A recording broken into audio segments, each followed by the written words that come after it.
Question में कहता है बच्चों, इन the given figure, in the given figure escalation is given by 15 meter per second square. Okay, represents the total acceleration, represents the total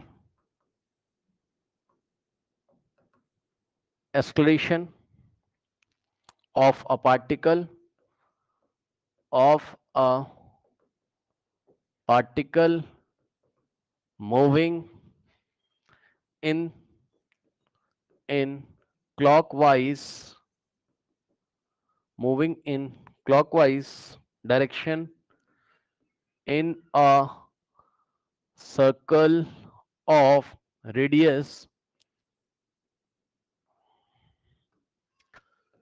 in a circle of R का मतलब radius समझ जाना है ना, 2.5 metre at a given, at a given instant of time, the speed of the particle is the speed of the particle is option A 4.5 meter per second, option B 5.0 meter per second, option C 5.7 meter per second, and option D is 6.2 metre पर second. ठीक है students, अब ध्यान दें students, यहाँ पे आपको एक ना डायग्राम दिया हुआ है, थोड़ा ध्यान देंगे। ठीक ये इस तरीके से, ये डायग्राम को देख के आपको सवाल हैंडल करना है। ये सेंटर है बच्चों ओके, और टॉप व्यू आपको दिखाया जा रहा है। ठीक ये इसका ऐसे रेडियस इन्होंने दिखा दिया आर, और इसके बाद स्टूडेंट्स आपको कुछ इस तरीके से दिखाया गया और ऐसे। ठीक, थोड़ा डायग्राम को बच्चों देखिएगा, टॉप व्यू है और ऐसे एरो लगा हुआ है, समझ गए ना, क्लॉकवाइज रोटेशन है पार्टिकल का। और ये जो नेट एस्केलेशन है बच्चों ध्यान दो जरा, नेट एस्केलेशन की डायरेक्शन इन्होंने इस तरीके से दिखाई, ए लिख के इसको छोड़ दिया, वेक्टर ए, और बस ए लिख के छोड़ दिया है, डायरेक्शन तो आपको दिखाई पड़ रही है ना। जरा समझिएगा स्टूडेंट्स ध्यान से भाई, और यहां पर इन्होंने एंगल आपको कितना दे दिया है, एंगल आपको दे दिया कितना, 30 डिग्री। सही है, एंगल कितना दे दिया इसको आपको, 30 डिग्री। ठीक है स्टूडेंट्स, अब आप जरा समझिए यहां पर आपको क्या लग रहा है जब आप टॉप व्यू से इसको देख रहे हो। ठीक, क्लॉकवाइज ऐसे घूम रहा है, ये इसका रेडियस है, इन्फॉर्मेशन क्या क्या देके रखा है, रेडियस 2.5 है, चलो बस इतना ही इन्फॉर्मेशन है। अच्छा एक चीज और, उसने बोला in the given figure A is equals to the total. अच्छा बहुत बढ़िया, ये जो ए है बच्चों यही नेट एस्केलेशन है, यही क्या है, नेट एस्केलेशन है बच्चों आपका, कितना है, 15 मीटर पर सेकेंड स्क्वायर। चलो जरा इसकी एनालिसिस करिए और मुझे ये बताइए, इन्होंने अच्छा पूछा क्या है, कह रहा है स्पीड ऑफ द पार्टिकल पूछा है ना। ठीक है, स्पीड ऑफ द पार्टिकल मतलब इस टाइम पार्टिकल की स्पीड क्या होगी। ठीक है ना, अच्छा ठीक है, हाँ इस टाइम इसकी स्पीड क्या होगी, है ना। बात समझो, इस पॉइंट पे इसका v कितना होगा, ये सवाल है। अच्छा अब मुझे आप थोड़ा सा ये बताइए जरा, ये देखकर आप मुझे ये बताओ, डायग्राम देखते हैं आप क्या समझते हो, क्या पढ़े हो आप। ये कौन सा केस है मुझे जरा बताइए, ये यूसीएम का केस है या नॉन यूनिफॉर्म सर्कुलर मोशन का केस है, क्या सोचते हो आप, बताओ कौन सा केस है ये, बताइए क्या सोचते हो आप। भाई यूनिफॉर्म सर्कुलर मोशन में क्या होता था, नेट एस्केलेशन कौन होता था, सेंटीमीटर एस्केलेशन। यूसीएम कैसे हो जाएगा बताइए, अच्छा कैसे यूसीएम हो जा रहा है, हाँ यूसीएम कैसे हो जा रहा है भाई। यूसीएम में क्या होता था, यूनिफॉर्म सर्कुलर मोशन में टेंजेंशियल एस्केलेशन होता ही नहीं था, और नेट एस्केलेशन ही सेंटीमीटर एस्केलेशन होता था, याद है। यूसीएम में नेट एस्केलेशन ही आपका सेंटीमीटर एस्केलेशन होता था, क्योंकि टेंजेंशियल तो होता ही नहीं था इसमें।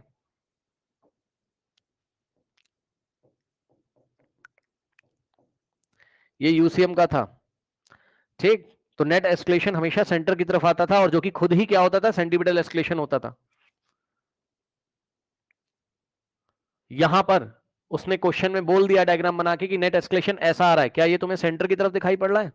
बताओ, क्या ये नेट एस्केलेशन तुम्हें सेंटर की तरफ दिखाई पड़ रहा है? नहीं। तो ये क्या है, नॉन यूनिफॉर्म सर्कुलर मोशन का केस है। थोड़ा याद दिला दूं मैं आपको, यहां पे देखिए, हर क्वेश्चन में बेसिक लग रहा है वही सारा। नॉन यूनिफॉर्म सर्कुलर मोशन में क्या होता था बताओ? एटी भी होता था, टेंजेंशियल एस्केलेशन, सेंटर की तरफ एसी भी होता था, और इसका नेट कहां आता था? ये होता था इसका नेट, ठीक। ये नेट एस्केलेशन होता था इसका, ठीक। अब बताओ, तो अब बताओ, ये तुमको ए नेट, भाई उसने बोल दिया ना कि ए क्या आपका नेट एस्केलेशन है, तो बताओ ये ऐसे करके दिया है तो तुम्हें बेवकूफ बना रहा है कि नहीं बना रहा है? बताओ।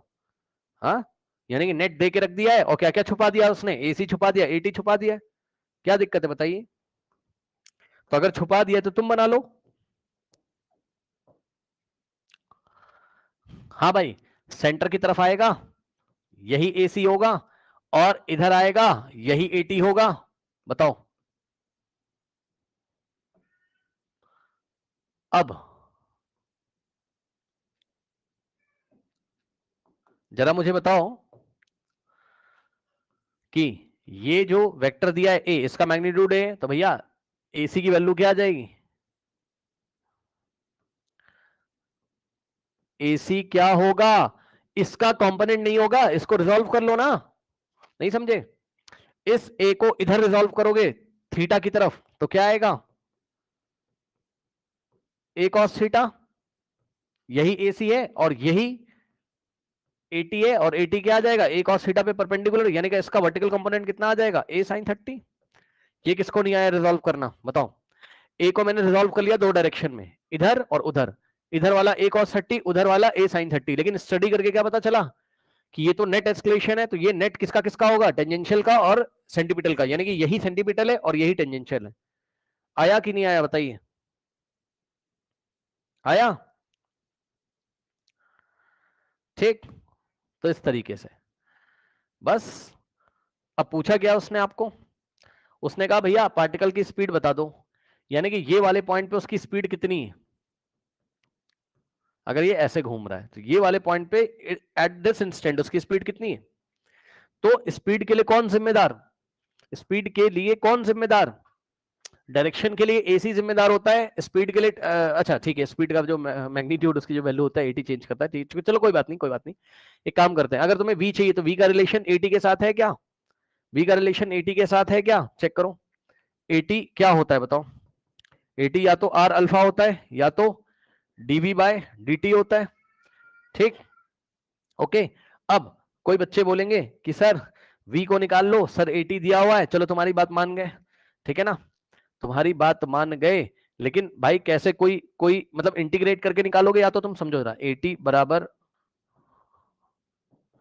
ये इधर आएगा, क्रॉस कराएगा ये इधर, है ना। तो एटी तुमको दिया हुआ एक तरीके से कितना? ए साइन 30, करेक्ट। तो प्रॉब्लम पता है क्या है? प्रॉब्लम ये एटी की वैल्यू भी अगर तुम रख दोगे ना, ए साइन 30 dt बराबर dv, क्योंकि कुछ बच्चे कहते हैं सर इंटीग्रेट करके निकाल लो, है ना। भाई सही कह रहे हो, तुम इंटीग्रेट करके निकाल लो, है ना, स्पीड को इंटीग्रेट करके निकाल लो, लेकिन भैया एक तो टाइम की लिमिट नहीं पता है तुम्हें, एट द इंस्टेंट पूछ रहा है। एक तो टाइम की लिमिट नहीं रख पाओगे, दूसरा पता है क्या, ए टाइम का फंक्शन नहीं है। ए टाइम का फंक्शन नहीं दिया हुआ है, ए को तो ए दिया हुआ है, क्या कर लोगे बताओ? इंटीग्रेट कैसे करोगे? ए की वैल्यू टाइम के टर्म्स में कैसे रखोगे? तो ये अप्रोच तो फेल हो गई कि एटी बराबर डीवी बाई डी करके चलो हम वी निकाल लें, फेल हो गया। तो भैया ये मेरे किसी काम का है नहीं, एटी छोड़ दो। क्या एसी मेरे काम का है? हाँ, हाँ, एसी मेरे काम का है भैया। चेक करो, वी स्क्वायर अपॉन आर होता था। अब बताओ, आर तुम्हें दिया हुआ है सवाल में, न्यूमेरिकल वैल्यू आर की कितनी? 2.5 मीटर। बहुत बढ़िया, बहुत बढ़िया, मजा आ गया है तो। ठीक, तो यहां से एसी, एसी की जगह एसी की वैल्यू तुम निकाल लो, चलो कहीं पे निकाल लो एसी की वैल्यू यहां पर। ठीक, एसी बराबर कितना आ जाएगा बताओ? ए, अच्छा अच्छा, हाँ एक चीज और सुनो, ए कांस्टेंट है यार, ए कांस्टेंट है, ए की वैल्यू तुम 15 रख सकते थे, पता है, पर क्या फंसेगा लफड़ा, लफड़ा फंसेगा, बहुत लफड़ा फंसेगा, टाइम के लिमिट्स नहीं देके रखे हैं ना, बड़ी समस्या है, समझो जरा भाई, तुम यहाँ कुछ ना कुछ तो लिमिट लगाओगे ना, तब तो आंसर आएगा। लिमिट का कोई वही नहीं है कि मतलब कौन से टाइम से कौन से टाइम पे, भैया उसने पूछ लिया at a given instant of time, तुरंत बताओ at the given instant of time, तो टाइम कहां से कहां वेरी करेगा, मौका ही नहीं मिलेगा आपको लिमिट रखने का, तो आंसर कहां से आएगा, मुश्किल है, ठीक, मुश्किल है ना, मुश्किल है ये तो इसलिए ये वाली अप्रोच से मैं नहीं जा रहा हूं। और वैसे भी एक बात बताऊं, ये वाली अप्रोच से तुम तब जाओगे जब एक इसका फंक्शन दिया होगा टाइम का, तो ये अप्रोच में लगाने वाला था, फेल हो गया, नहीं हो पा रहा है भाई। तो यहां से अगर आप करोगे AC बराबर v² यदि आप करोगे बच्चों, तो मेरे ख्याल से आपकी बात बनेगी, और AC तुम निकाल सकते हो यहाँ पे, AC कितना बच्चों, a cos 30, ठीक, और a कितना दिया बच्चों 15, चेक कर लो भाई, a का मैग्नीट्यूड कितना है 15, तो 15 इंटू कॉस 30 कितना होता है, कॉस 30 उतना है जितना इनडेफिनेट से, इनडेफिनेट से कैसे निकाल लोगे, इनडेफिनेट इंटीग्रेशन से नहीं निकाल पाओगे यार, इनडेफिनेट इंटीग्रेशन में क्या होता था, दिखा दूं मैं आपको, ज्यादा समस्या है तो, ये देखो a sin 30 है ना, और dt बराबर इंटीग्रेशन ऑफ dv, ठीक, चलो देख लो, ठीक, dv है ना, अगर तुम इसको करोगे, चलो तुमने कहा सर a की वैल्यू 15 डाल दो, मैंने कहा भैया ठीक है, sin 30 1/2 तुमने करवाया, ठीक, और dt तुमने लगवाया, और dv तुमने, हमने कहा ठीक है भाई बहुत बढ़िया, 15/2 बाहर आ जाएगा, ठीक, और फिर तुमने कहा सर dt कर लो, मैंने कहा ठीक है ना, फिर तुमने कहा कि इसको ऐसे कर दो, ठीक, अब सुनो खास बात भाई, इधर इंटीग्रेट जब करोगे, खास बात समझो, तो एक कांस्टेंट आएगा, इनडेफिनेट है ना, डेफिनेट तो है नहीं है, लिमिट ही नहीं मिल रही यार टाइम की, तो इनडेफिनेट इंटीग्रल में dt का इंटीग्रेशन t हो गया भाई, c भी तो आएगा, मान लो इस कांस्टेंट का नाम है इधर वाले का c1, अब बताओ, और उधर देखो जरा, dv का इंटीग्रेशन चलो v हो गया, बहुत बढ़िया, ठीक, और इधर भी तो भाई कोई कांस्टेंट ऑफ इंटीग्रेशन आएगा ना इसके साथ, डेफिनेट है ना, डेफिनेट इंटीग्रेशन में कांस्टेंट आते हैं ना, याद है, तो देखो अप्रोच तुम्हारी सही है, ठीक, अगर तुम चाहते तो v यहां से निकाल लेते, लफड़ा है भाई, C1 C2 कौन निकाल के लेके आएगा, जब तक C1 एंड C2 तुम्हें नहीं पता चलेंगे इंटीग्रेशन कांस्टेंट, तब तक तुम v नहीं निकाल पाओगे, चेक कर लो ना, है ना, okay, at the same instant के लिए आप टाइम क्या रखोगे, चलो टाइम टाइम 0 भी मान लो रख दोगे, मैंने तुम्हें कहा टाइम चलो मान लो 0 भी रख दोगे, ठीक है ना, कि उस इंस्टेंट पे टाइम तो कुछ होगा ही नहीं, तो टाइम अगर 0 भी रख दोगे कोई बात बनेगी, समझ गए ना, सबसे बड़ा लोचा तो यही कर देगा तुम्हारा, C1 और C2 कौन लेके आएगा, इसके लिए तो कोई बाउंड्री कंडीशन देके नहीं रखी, C1 C2 निकाल नहीं पाओगे, लफड़ा हो जाएगा, तो फंस जाओगे चक्कर में, समझे, तो ये चीज है, इसलिए लगाने तो चला था पर लग नहीं पाया, है ना अप्रोच, तो कोई बात नहीं, यहां से लगा दो, AC बराबर है ना, a की जगह 15 और cos 30 कितना होता है, √3/2, सही है, तो यहां से आ जाएगा 15 √3/2, ओके, नाउ अब रख दो भाई, यहां पर आ जाएगा आंसर, v चाहिए था तुम्हें, तो यहां से v का स्क्वायर बराबर क्या आ जाएगा, AC इंटू आर, सही है, तो AC बराबर कितना, जो जो समझ में आया करे ना, लगा के देखा करो कौन कौन सा फॉर्मूला वैलिड हो रहा है, तुम्हें खुद ही पता चल जाएगा क्या कहानी चल रही है, कहाँ समस्या आ रही है, AC कितना है 15 √3/2, और रेडियस कितना है तुम्हारा 2.5 है, सही है भैया, इसको सॉल्व कर लो, स्क्वायर रूट पे स्क्वायर रूट ले लो, है ना, ये आएगा कितना 7.5, ठीक, यहां से आएगा 7.5 इंटू √3 हो गया 1.732, और इंटू में 2.5, इधर v का स्क्वायर, सॉल्व करो यार इसको, ये थोड़ा सा कैलकुलेशन इसमें डिफिकल्ट होगा, 7.5 इंटू 1.732 इंटू 2.5 है ना, कितना आ गया 32.47, सही है, इसका स्क्वायर रूट ले लो, मीटर पर सेकंड में आ जाएगा, सही है, स्क्वायर रूट लेने का यार कोई ऑप्शन नहीं दिया है मेरे में लेते हैं इसका स्क्वायर रूट, देखते हैं क्या आ रहा है, 32 पॉइंट कितना है 47, 5.69 आ रहा है, कितना आ रहा है 5.69 है ना, which is approximately equal to 5.7 metre पर सेकेंड, ओके, इस तरीके से, so option C is the correct option, चलिए स्क्रीनशॉट ले लीजिए इसका।